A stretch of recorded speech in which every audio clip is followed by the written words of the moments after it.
Shalom, salam sejahtera saudaraku.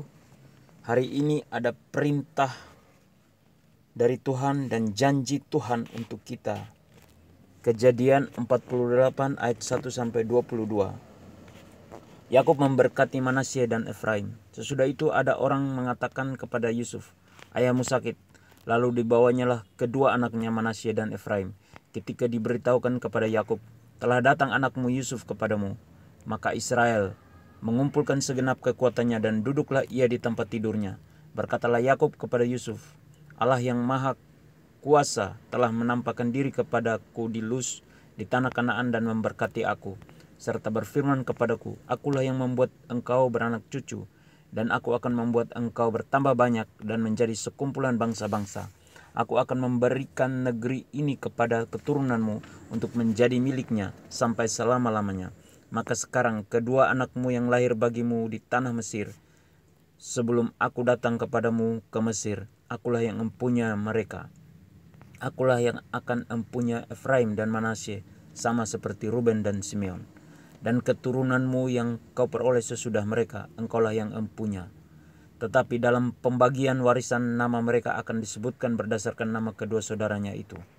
Kalau aku pada waktu perjalananku dari Padan, aku kematian Rahel di tanah Kanaan di jalan, ketika kami tidak berapa jauh lagi dari Efrata, dan aku menguburkannya di sana, di sisi jalan ke Efrata, yaitu Bethlehem. Ketika Israel melihat anak-anak Yusuf itu, bertanyalah ia, "Siapakah ini?" Jawab Yusuf kepada ayahnya, "Inilah anak-anakku yang telah diberikan Allah kepadaku di sini."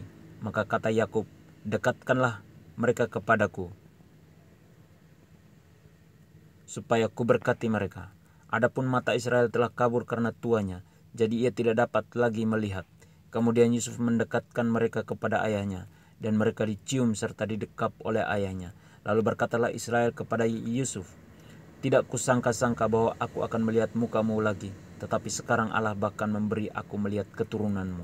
Lalu Yusuf menarik mereka dari antara lutut ayahnya, dan ia sujud dengan mukanya sampai ke tanah. Setelah itu Yusuf memegang mereka keduanya, dengan tangan kanan dipegangnya Efraim, yaitu di sebelah kiri Israel, dan dengan tangan kiri Manasye, yaitu di sebelah kanan Israel. Lalu didekatkannya lah mereka kepadanya. Tetapi Israel mengulurkan tangan kanannya dan meletakkannya di atas kepala Efraim, walaupun ia yang bungsu, dan tangan kirinya di atas kepala Manasye. Jadi tangannya bersilang, walaupun Manasye yang sulung. Sesudah itu diberkatinyalah Yusuf. Katanya, "Nenekku dan ayahku Abraham dan Ishak telah hidup di hadapan Allah. Allah itu sebagai Allah yang telah menjadi gembalaku selama hidupku sampai sekarang, dan sebagai malaikat yang telah melepaskan aku dari segala bahaya. Dialah kiranya yang memberkati orang-orang muda ini, sehingga namaku serta nama nenek dan bapakku Abraham dan Ishak termasyhur oleh karena mereka, dan sehingga mereka bertambah-tambah menjadi jumlah yang besar di bumi." Ketika Yusuf melihat bahwa ayahnya meletakkan tangan kanannya di atas kepala Efraim, hal itu dipandangnya tidak baik. Lalu dipegangnya tangan ayahnya untuk memindahkannya dari atas kepala Efraim ke atas kepala Manasye. Katanya kepada ayahnya, "Janganlah demikian ayahku, sebab inilah yang sulung. Letakkanlah tangan kananmu ke atas kepalanya." Tetapi ayahnya menolak, katanya, "Aku tahu, anakku. Aku tahu ia juga akan menjadi suatu bangsa, dan ia juga akan menjadi besar kuasanya. Walaupun begitu, adiknya akan lebih besar kuasanya daripadanya, dan keturunan adiknya itu akan menjadi sejumlah besar bangsa-bangsa." Lalu diberkatinya mereka pada waktu itu. Katanya, "Dengan menyebutkan namamu lah orang Israel akan memberkati.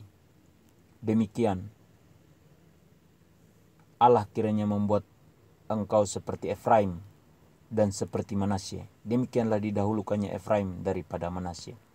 Kemudian berkatalah Israel kepada Yusuf, "Tidak lama lagi aku akan mati, tetapi Allah akan menyertai kamu dan membawa kamu kembali ke negeri nenek moyangmu.